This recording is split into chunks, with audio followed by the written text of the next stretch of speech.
Hi friends, welcome to my channel Hanuman express Shiv. ಇವತ್ತಿನ ವಿಡಿಯೋದಲ್ಲಿ ನಾವು ಉಪ್ಪಿನ ಬಗ್ಗೆ ಮಾತಾಡೋಣ. ಕಲ್ಲುಪ್ಪಿನ ಡಬ್ಬಿಲಿ ಈ ವಸ್ತು ಹಾಕಿದ್ರೆ ಬೇಗ ಸಾಲ ತೀರುತ್ತೆ ಮತ್ತು ಬೇರೆ ಬೇರೆ ಏನು ಪ್ರಯೋಜನಗಳನ್ನ ಅನ್ನೋದನ್ನ ತಿಳ್ಕೊಳ್ಳೋಣ ಬನ್ನಿ. ಉಪ್ಪು ಕೂಡ ಮಹಾಲಕ್ಷ್ಮಿ ಸ್ವರೂಪ. ತಾಯಿಗಿಂತ ಬಂದಿಲ್ಲ, ಉಪ್ಪಿಗಿಂತ ರುಚಿ ಇಲ್ಲ ಅಂತ ಕೂಡ ಹೇಳ್ತಾರೆ. ಹಾಗೆ ಕಲ್ಲುಪ್ಪಿನಿಂದ ಏನೇನು ಪರಿಹಾರ ಮಾಡ್ಕೋಬಹುದು ನಾವು ಅನ್ನೋದ್ರ ಬಗ್ಗೆ ಕೂಡ ಇವತ್ತಿನ ವಿಡಿಯೋದಲ್ಲಿ ತಿಳ್ಕೊಳ್ಳೋಣ. ನಮಗೆ ಸಾಕಷ್ಟು ದುಡಿಮೆ ಇರುತ್ತೆ. ದುಡಿಮೆ ಇದ್ರೂ ನಮ್ಮ ಹತ್ರ ದುಡ್ಡು ಉಳಿಯೋದಿಲ್ಲ. ಹಾಗೆ ನಮ್ಮ ಪರ್ಸ್ನಲ್ ಕೂಡ ಎಷ್ಟೇ ದುಡ್ಡಿಟ್ರು ಅದು ಬೇಗ ಖರ್ಚಾಗುತ್ತೆ. ನಮ್ಮ ಬೀರಲ್ಲಿ ಕೂಡ ಹಾಗೆ ನೀರು ಹಾಕಿ ಹರ್ಕೊಳ್ಳೋ ರೀತಿ ಹೋಗಿ ಖರ್ಚಾಗೋಗುತ್ತೆ. ಎಷ್ಟೇ ದುಡಿಮೆ ಇದ್ರೂ ಕೂಡ ದುಡ್ಡು ಅನ್ನೋದು ನಮ್ಮ ಹತ್ರ ಉಳಿಯೋದಿಲ್ಲ.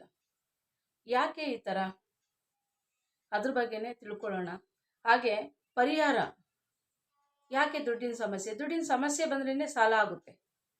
ಆ ಸಾಲ ಆದಾಗ ಸಾಲ ಕೂಡ ಹೇಗೆ ತೀರ್ಸ್ಕೊಬೋದು, ದುಡ್ಡಿನ ಹೇಗೆ ಉಳಿತಾಯ ಮಾಡ್ಬೋದು ಅನ್ನೋದ್ರ ಬಗ್ಗೆ ಇವತ್ತಿನ ವಿಡಿಯೋದಲ್ಲಿ ತಿಳ್ಕೊಳ್ಳೋಣ. ನಿಮ್ಮ ಜೀವನದಲ್ಲಿ ಉಪ್ಪಿನ ಪರಿಹಾರ, ನಾನು ಹೇಳೋ ಕೆಲವೊಂದು ಟಿಪ್ಸ್ನ ನೀವು ಫಾಲೋ ಮಾಡಿದ್ರೆ ಖಂಡಿತವಾಗ್ಲೂ ನಿಮಗೆ ಅದೃಷ್ಟ ಅನ್ನೋದು ಕೂಡ ಬಂದೇ ಬರುತ್ತೆ. ಈ ಕಲ್ಲುಪ್ಪನ್ನ ಅದೃಷ್ಟ ಅಂತಲೂ ಹೇಳ್ಬೋದು. ಬಟ್ ಏನಂದರೆ ಒಳ್ಳೆಯ ರೀತಿಲಿ ಈ ಉಪ್ಪನ್ನ ಬಳಸ್ಕೊಂಡ್ರೆ ನಿಮಗೆ ಅದೃಷ್ಟ ಅಂತೂ ಖಂಡಿತವಾಗ್ಲೂ ಬಂದೇ ಬರುತ್ತೆ.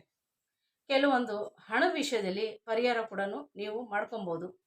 ಅದು ಯಾವುದು ಅಂತೀರಾ?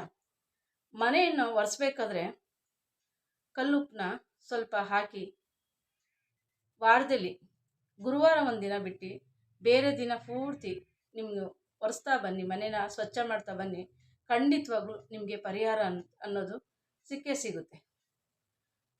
ಹಾಗೆ 5 ದಿನಗಳಲ್ಲಿ ನೀವು ಒರೆಸ್ತಾ ಮನೆ ಕ್ಲೀನ್ ಮಾಡ್ತಾ ಬರ್ತಾ ಇದ್ರೆ ನೆಗೆಟಿವ್ ಎನರ್ಜಿ ಕೂಡ ಕಡಿಮೆ ಆಗ್ತಾ ಬರುತ್ತೆ. ಇದು ಒಂದು ಪಾಯಿಂಟ್. ತಿರ್ಗಾ ಹಾಗೆ ಮನೆಯ 4 ಮೂಲೆಗಳಲ್ಲಿ ಗಾಜಿನ ಬಟ್ಟಲು, ಆ ಗಾಜಿನ ಬಟ್ಲೆಯಲ್ಲಿ ಕಲ್ಲುಪ್ಪನ್ನ ಹಾಕಿ ಇಡಿ. 4 ಮೂಲೆಗಳಲ್ಲಿ ಗಾಜಿನ ಬಟ್ಲೆಯಲ್ಲಿ ಕಲ್ಲುಪ್ಪನ್ನ ಹಾಕಿಡಿ.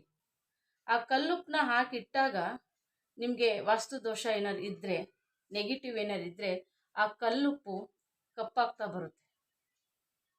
ಆಗ ಕೂಡ ನೀವು ಅದರಲ್ಲಿ ಪರಿಹಾರ ಕೂಡ, ನೆಗೆಟಿವ್ ಕೂಡ ನಿಮ್ಮ ಮನೇಲಿ ಕಮ್ಮಿ ಆಗುತ್ತೆ. ಆ ನೆಗೆಟಿವ್ ಕಮ್ಮಿ ಆಗ್ತಾ ಆಗ್ತಾ ನಿಮ್ಮ ಹಣದ ಸಮಸ್ಯೆ ಕೂಡ ಕಮ್ಮಿ ಆಗ್ತಾ ಇರುತ್ತೆ.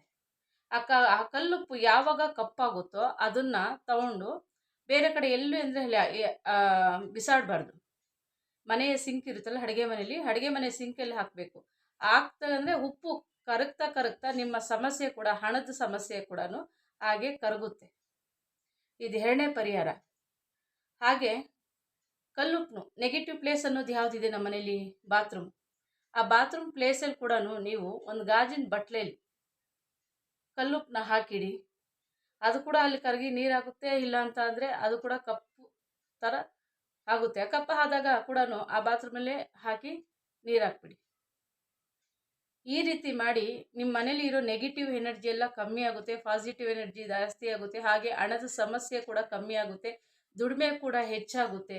ದುಡಿಮೆ ಕೂಡ ಹೆಚ್ಚಾದಾಗ ನಿಮಗೆ ಹಣದ ಸಮಸ್ಯೆಯಿಂದ ಕಡಿಮೆ ಆಗಿ ವೇಸ್ಟ್ ಖರ್ಚು ಯಾವುದು ಕೂಡ ನಿಮಗೆ ಬರೋದಿಲ್ಲ. ಈ ಕಲ್ಲುಪ್ಪಿನಿಂದ ಸಾಕಷ್ಟು ಪರಿಹಾರಗಳಿದೆ. ಕೆಲವೊಂದು ಮಾತ್ರನೇ ಹೇಳ್ತಿದ್ವಿ, ಕೆಲವೊಂದು ಪರಿಹಾರನ ಮಾಡ್ಕೊಳ್ಳಿ ಮನೇಲಿ. ಹಾಗೆ ಮನೇಲಿ ಈಗ ಒಂದು ಪ್ಲಾಸ್ಟಿಕ್ ಡಬ್ಬದಲ್ಲಿ ನಾವು ಕಲ್ಲುಪ್ಪನ್ನ ಹಾಕಿಟ್ಟಿರ್ತೀವಿ. ಅದರಲ್ಲಿ ಕಲ್ಲುಪ್ಪು ಹಾಕಿ ಇಡಬೇಡಿ. ಕಲ್ಲುಪ್ಪು ಪ್ಲಾಸ್ಟಿಕ್ ಡಬ್ಬದಲ್ಲಿ ಹಾಕಿಟ್ಟಿದ್ರೆ ನಾವು ಆ ಪ್ಲಾಸ್ಟಿಕ್ಕು ಮತ್ತು ಕಲ್ಲುಪ್ಪು ಶನಿ ಪ್ರಭಾವ, ಅದರಿಂದ ಕೂಡ ನೆಗೆಟಿವ್ ಎನರ್ಜಿ ನಮ್ಮಲ್ಲಿ ಅಟ್ರಾಕ್ಟ್ ಆಗ್ತಾ ಇರುತ್ತೆ. ಆದಾಗ ನಮಗೆ ಅದರಲ್ಲೇ ತೆಗ್ದು ನಾವು ಅಡುಗೆ ಮಾಡ್ತೀವಿ. ಅದನ್ನೇ ನಾವು ತಿಂತೀವಿ. ತಿಂದಾಗ ಅದೇನು ಅಂದರೆ ಮನೇಲಿ ಕಿರಿಕಿರಿ ಆಗುತ್ತೆ. ಒಬ್ರನ್ನ ಕಂಡ್ರೆ ಒಬ್ರಿಗೆ ಆಗೋದಿಲ್ಲ, ಆ ರೀತಿ ಇರುತ್ತೆ. ಅದಕ್ಕೆ ನಾವು ಏನು ಮಾಡಬೇಕಂದ್ರೆ ಕಲ್ಲುಪ್ಪನ್ನ ಯಾವುದ್ರಲ್ಲಿ ಹಾಕಿಡ್ಬೇಕು? ಪಿಂಗಾಣಿಲಿ ಇಡಬೇಕು. ಮಣ್ಣಿನ ಜಾಡಿ ಬರುತ್ತೆ, ಅದರಲ್ಲಿ ಹಾಕಿ ನೀವಿಡಿ. ಹಾಗಿಟ್ಟಾಗ ನೆಗೆಟಿವ್ ಆಗಲಿ ಯಾವುದೂ ಆಗೋದಿಲ್ಲ. ಇದು ಕೂಡ ಒಂದು ಪರಿಹಾರ ಅಂತ ಕೂಡ ನಾವು ಹೇಳ್ಬೋದು ಫ್ರೆಂಡ್ಸ್. ಹಾಗೆ ಫ್ರೆಂಡ್ಸ್, ನೀವು ಸ್ನಾನ ಮಾಡಬೇಕಾದ್ರೆ ಮನೆಯಲ್ಲಿ ಆ ಬಕೆಟ್ಗೆ ಕಲ್ಲುಪ್ಪು ಹಾಕಿ ಸ್ನಾನ ಮಾಡಿ. ಆ ಕಲ್ಲುಪ್ಪು ಹಾಕಿ ಸ್ನಾನ ಮಾಡಿ ಅಂದರೆ ವಾರದಲ್ಲಿ ಒಂದು 3 ದಿನ ಮಾಡಿ ಸಾಕು. ತಲೆಗೆ ಮಾಡಬೇಡಿ, ಮೈಗೆ ಮಾಡ್ಕೊಳ್ಳಿ. ಆ ಮೈಗೆ ಮಾಡ್ಕೊಂಡಾಗ ನಿಮ್ಮಲ್ಲಿರೋ ನೆಗೆಟಿವ್ ಕೂಡ ಅದು ಕೂಡ ಕಮ್ಮಿ ಆಗ್ತಾ ಹೋಗುತ್ತೆ. ಸ್ನಾನ ಮಾಡ್ಬೇಕಾದ್ರೆ ಒಂದು ಸ್ವಲ್ಪ ಕಲ್ಲುಪ್ಪು ಹಾಕಿ ಸ್ನಾನ ಮಾಡಿ. ಆವಾಗ ಕೂಡ ನೆಗೆಟಿವ್ ಎಲ್ಲ ಕಮ್ಮಿ ಆಗ್ತಾ ಹೋದರೆ ಹಣದ ಸಮಸ್ಯೆ ಆಗಲಿ, ನಿಮಗೆ ಪಾಸಿಟಿವ್ ಎನರ್ಜಿ ಆಗಲಿ, ಒಂದು ಕೆಲಸ ಮಾಡೋಕ್ಕೆ ಒಂದು ಹುಮ್ಮಸ್ಸಾಗಲಿ ನಿಮಗೆ ಸಿಕ್ಕೇ ಸಿಗುತ್ತೆ ಅವಾಗ. ಇದೇ ರೀತಿ ವಾರಕ್ಕೆ ಒಂದು 3 ಸಲ ಮಾಡ್ಕೊತಾ ಬನ್ನಿ.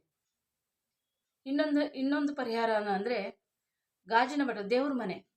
ದೇವ್ರ ಮನೆಯಲ್ಲಿ ಗಾಜಿನ ಬಟ್ಲಲ್ಲಿ ನೀವು ಉಪ್ಪನ್ನು ತುಂಬಿ ಅದರ ಮೇಲೆ 6 ಲವಂಗಗಳನ್ನ ಇಡಿ. ಉಪ್ಪು ಕೂಡ ಲಕ್ಷ್ಮೀ ಸ್ವರೂಪ ಅನ್ಬೋದು, ಲವಂಗ ಕೂಡ ಲಕ್ಷ್ಮೀ ಸ್ವರೂಪನೇ. ಈ 2 ಸೇರಿದಾಗ ನಾವು 2 ಗಾಜಿನ ಬಟ್ಲಲ್ಲಿ ಉಪ್ಪು, ಅದ್ರ ಮೇಲೆ ಒಂದು 6 ಲವಂಗವನ್ನು ಇಟ್ಟು ದೇವ್ರ ಮನೇಲಿ ಇಟ್ಟು, ನನ್ನ ಕಷ್ಟ ಪರಿಹಾರ ಮಾಡು, ನನಗೆ ಸಾಲದ ಸಮಸ್ಯೆಯಿಂದ ಪರಿಹಾರ ಮಾಡು ಅಂತ ನೀವು ದೇವ್ರ ಹತ್ರ ಬೇಡ್ಕೊಡಿ. ಖಂಡಿತವಾಗ್ಲೂ ನೀವು ಆ ಪರಿಹಾರ ಹಾಗೇ ಆಗುತ್ತೆ. ನೀವು ಮನಸ್ಸಿಟ್ಟು ನಂಬಿಕೆ ಇಟ್ಟು ನೀವು ದೇವ್ರ ಹತ್ರ ಬೇಡ್ಕೊಡಿ, ಇದಕ್ಕಂತೂ ಪರಿಹಾರ ಹಾಗೇ ಆಗುತ್ತೆ ಫ್ರೆಂಡ್ಸ್.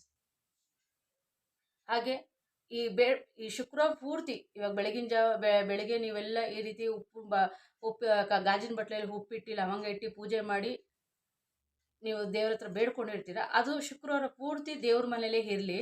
ಅದಾದಮೇಲೆ ಸಂಜೆ ಪೂರ್ತಿ ಅದು ಶನಿವಾರ ಬರುತ್ತಲ್ಲ, ಶನಿವಾರ ಬೆಳಗ್ಗೆ ಅದನ್ನ ಎತ್ಬಿಟ್ಟು ಮಾಮೂಲಿ ಉಪ್ಪನ್ನು ಸಿಂಕಲ್ಲಿ ಹಾಕಿ ನೀರು ಬಿಟ್ಬಿಡಿ. ಆ 6 ಲವಂಗ ಇದೆಯಲ್ಲ, ಆ ಲವಂಗನ ಎಲ್ಲಂದ್ರಲ್ಲಿ ಬಿಸಾಡಬಾರ್ದು, ಅದು ಕರಗಲ್ವಲ್ಲ. ಹಾಗೆ ಮನೇಲಿ ಪಾಟಲ್ಲಿ ಇರುತ್ತಲ್ಲ, ಮನೆ ಮುಂದೆ ಪಾಟು ಯಾವ್ದಾದ್ರು ಆ ಪಾಟಲ್ಲಿ ಹಾಕಿಡಿ. ಪಾಟಲ್ಲಿ ಅಂದರೆ ಮೇಲೆ ಹಾಕ್ಬಿಡಿ, ಸ್ವಲ್ಪ ಅದನ್ನು ಮಣ್ಣಲ್ಲಿ ಊತಿಡಿ, ಅದನ್ನು ಹಿಡಿ. ಹೀಗೆ ಮಾಡೋದ್ರಿಂದ ಈ ಸಾಕಷ್ಟು ಪರಿಹಾರಗಳು, ಈ ಒಂದು 4-5 ಟಿಪ್ಸ್ ಹೇಳಿದ್ದೀನಿ, ಅದನ್ನು ಪರಿಹಾರ ಮಾಡಿ ನೋಡಿ. ಖಂಡಿತವಾಗ್ಲೂ ನಿಮಗೆ ಸಾಲದ ಸಮಸ್ಯೆ, ಹಣದ ಸಮಸ್ಯೆ ಖಂಡಿತವಾಗ್ಲೂ ಪರಿಹಾರ ಹಾಗೆ ಆಗುತ್ತೆ ಫ್ರೆಂಡ್ಸ್. ಸಾಕಷ್ಟು ಜನ ಈ ಪರಿಹಾರನ ಮಾಡಿದ್ದಾರೆ, ನೀವು ಕೂಡ ಮಾಡಿ. ನಿಮ್ಮ ಸಾಲದ ಸುಳಿಯ ಸಿಗಾಕೊಂಡಿದ್ರೆ ಅದರಿಂದ ಹೊರಗಡೆ ಬನ್ನಿ. ದುಡಿಮೆ ಒಂದೇ, ನಾನು ದುಡಿತೀನಿ, ನಾನು ಸಾಲ ತೀರಿಸ್ತೀನಿ ಅನ್ನೋದಕ್ಕಾಗಲ್ಲ. ಕೆಲವೊಂದು ಈ ಚಿಕ್ಕ ಪುಟ್ಟ ಪರಿಹಾರಗಳನ್ನ ನೀವು ಮಾಡ್ಕೊತಾ ಬಂದರೆ ಖಂಡಿತವಾಗ್ಲೂ ನಿಮಗೆ ಪರಿಹಾರ ಸಿಕ್ಕೇ ಸಿಗುತ್ತೆ. ಹಾಗೆ ಇನ್ನೊಂದು ಮಾತು, ಈಗ ದೃಷ್ಟಿ ಆಗಿರುತ್ತೆ, ಮೈಕೈ ನೋವಾಗಿರುತ್ತೆ, ಸುಸ್ತಾಗಿರುತ್ತೆ, ಆಗ ಕೂಡ ಉಪ್ಪಿಂದ ಪರಿಹಾರ ಮಾಡಿ ಒಂದು ಹಿಳಿ ತೆಗ್ದು 3 ಸಲ ಹಿಳಿ ತೆಗ್ದು ಕೂಡ ನೀವು ಸಿಂಕಲ್ಲಿ ಹಾಕ್ಬಿಟ್ಟು ನೀರು ಬಿಟ್ಟರೆ ಆ ಉಪ್ಪು ಕರಗ್ದಂಗೆ ನಿಮ್ಮ ನೆಗೆಟಿವ್ ಎನರ್ಜಿ ಆಗಲಿ, ನಿಮ್ಮ ಸುಸ್ತಾಗಲಿ, ದೃಷ್ಟಿ ಆಗಲಿ ಎಲ್ಲನೂ ಪರಿಹಾರ ಆಗುತ್ತೆ ಫ್ರೆಂಡ್ಸ್.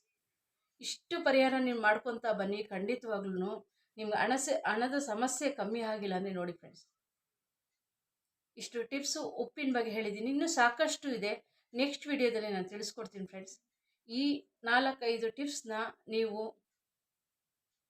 ಮಾಡಿ ಹಣದ ಸಮಸ್ಯೆಯಿಂದ ಬಿಡುಗಡೆ ಮಾಡ್ಕೊಳ್ಳಿ ಫ್ರೆಂಡ್ಸ್. ಆ ಲಕ್ಷ್ಮೀದೇವಿ ನಿಮಗೆಲ್ಲರೂ ಒಳ್ಳೇದು ಮಾಡಲಿ ಅಂದ್ಬಿಟ್ಟು, ಹಾಗೆ ಈ ವಿಡಿಯೋನ ಲೈಕ್ ಮಾಡಿ, ಸಬ್ಸ್ಕ್ರೈಬ್ ಮಾಡಿ, ಆಲ್ ಬಟನ್ ಪ್ರೆಸ್ ಮಾಡಿ, ಎಲ್ಲೂ ಸ್ಕಿಪ್ ಮಾಡ್ತೀರಾ, ಫುಲ್ ನೋಡಿರ್ತೀರ ಅಂದ್ಕೊಳ್ತೀನಿ.